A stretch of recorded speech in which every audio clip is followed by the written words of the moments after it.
I've seen quite a lot of the stands in the village. They're really fantastic.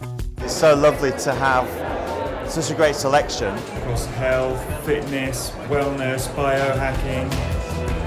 We had a great time sort of doing the cryo. We obviously love the cryo. Air that is minus 140 degrees Celsius and still be alive. And the light therapies. I like the red light therapy. The red light rising, that were really good. Definitely want to get some of those myself. The neurobiofeedback, and it's really cool. They have a really great product. One of the products I wanted to see was the Wavi headset. That's just filled in a gap in the sort of diagnostics that you can do. I think my response times are quicker than hers.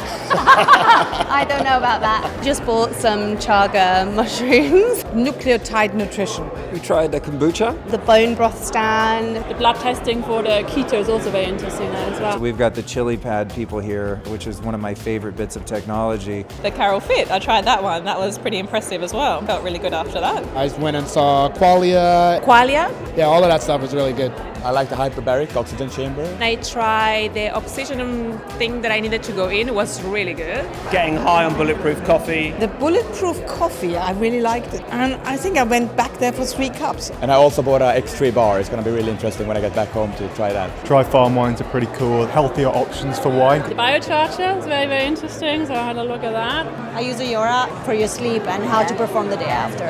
All the incredible companies that are here are all contributing in their own small way to making people feel better, live longer, have more energy. It's all building up a community, and I think more people will be interested in it, yes.